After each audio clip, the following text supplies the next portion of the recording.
Salut les passionnés, c'est Sébastien, j'espère que vous allez bien. Aujourd'hui, on s'attaque au phénomène, le film Barbie.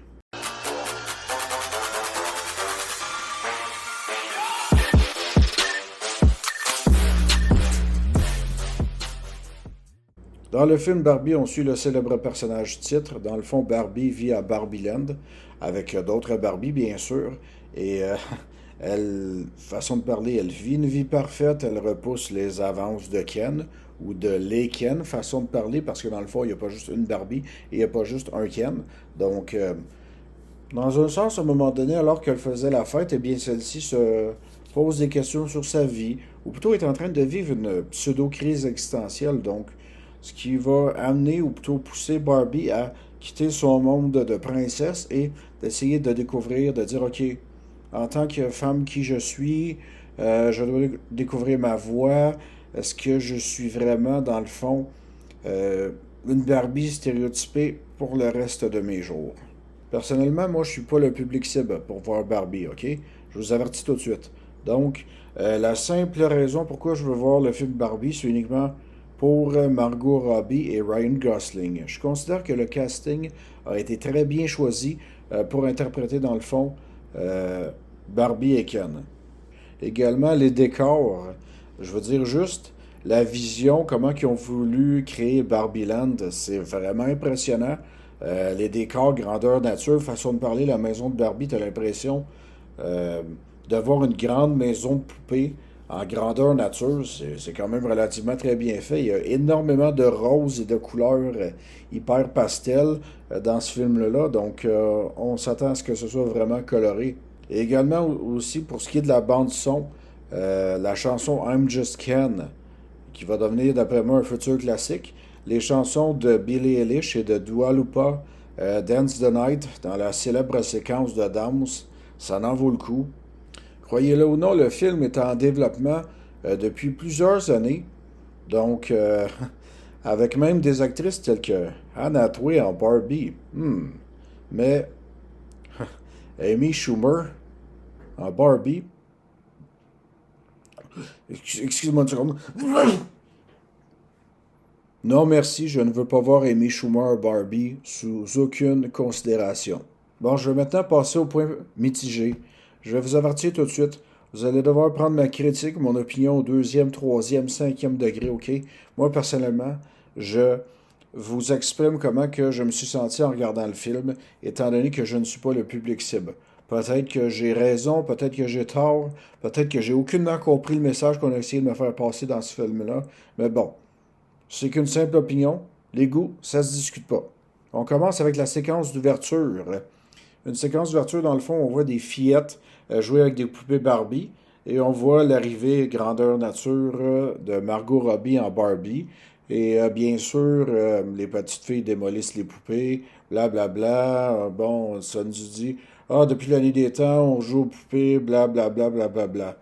Euh, Tout comme une séquence, dans le fond, quand Barbie va partir de Barbieland pour s'en aller dans le monde réel, eh bien, elle a fait choisir deux types de chaussures, soit une chaussure normale ou plutôt une sandale qui veut dire, OK, est-ce que tu vas aller dans le monde réel ou tu vas aller dans Barbie?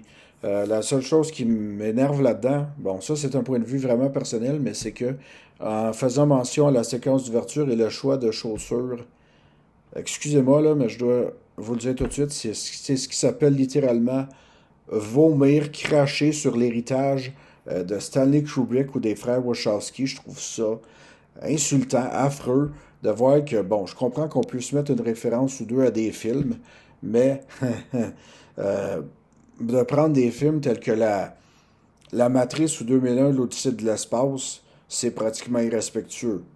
Deuxième chose, on essaie de nous faire passer un message comme quoi que, bon, les femmes doivent être indépendantes ou quoi que ce soit.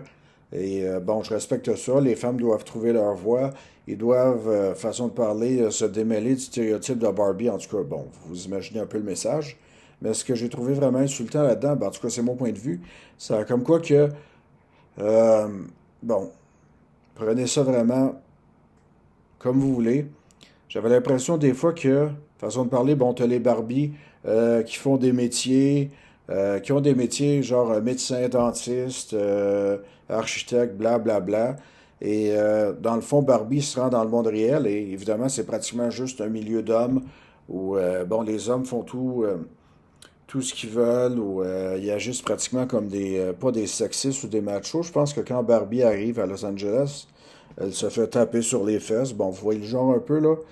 C'est pas un manque de respect, mais honnêtement, j'ai pratiquement l'impression qu'on nous fait passer pour des crétins sans cervelle. C'est juste ridicule. À moins qu'ils tenaient absolument à faire passer le message de dire ah, les hommes et les femmes doivent être égaux, blablabla. Ça, je comprends, c'est peut-être l'approche ou le style parodie que j'ai pas aimé. C'est pas vraiment un film que je recommanderais pour les enfants, pour de vrai. Écoutez, il y a vraiment beaucoup de sous-entendus pour adultes. Sans blague, le dernier dialogue du film, désolé pour le petit spoiler, c'est vraiment ah, je suis venu pour mon rendez-vous chez le gynécologue. Hein. Je pense pas que je vais vouloir faire écouter ça à des jeunes fillettes de 7 ou 8 ans. Je pense pas que ce soit le film idéal pour eux. Ce que je vais vous apprendre aussi, c'est que Greta Gerwig a signé avec Netflix pour adapter, dans le fond, faire deux films qui sont adaptés des romans, Les Chroniques de Narnia de C.S. Lewis. Sérieusement, bon, je serais prêt à l'accepter si, bien sûr, elle s'attaque au roman, ben, dans le fond, à tout ce qui s'appelle l'histoire en dehors de la famille pensive, OK? Sérieusement, Netflix ou Greta Gerwig ou peu importe qui vous allez engager, ne touchez surtout pas à la trilogie euh, des Chroniques de Narnia. Les deux films de Walt Disney, le troisième film de la Fox. Ces trois films-là sont parfaits. Faites ce que vous voulez avec les autres, mais ne refaites surtout pas les trois films, les trois premiers films de Narnia. Sérieusement, ils sont parfaits comme ça. Les deux plus gros succès qui ont rapporté de l'argent au box-office cette année sont Barbie et Super Mario. C'est ça. C'est ça le futur du cinéma. C'est ça qu'on va nous imposer dans les prochaines années. Bon Dieu, je me rappelle encore, il y a 20 ans de ça, comment que les plus gros succès qui ont remporté de l'argent au box-office, c'était Pirates des Caraïbes 1, Seigneur des Anneaux 3, Le Dernier Samouraï, pour ne nommer que ceux-là. Trois grands films, trois grands chefs-d'œuvre. Donc, c'est peut-être moi qui est un peu trop nostalgique, mais écoutez, on est en 2023, ça fait 3 ans que la décennie 2020 a commencé. À date, je peux même pas vous nommer 15 films qui m'ont vraiment marqué en 3 ans. Et ce qui est pire là-dedans, c'est que ça a été confirmé.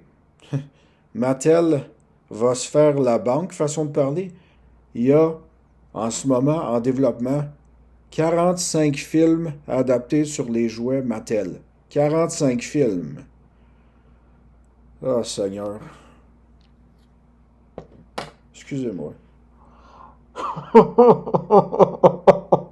Oh, merde! Bon, il fallait que ça sorte. Ah, Seigneur.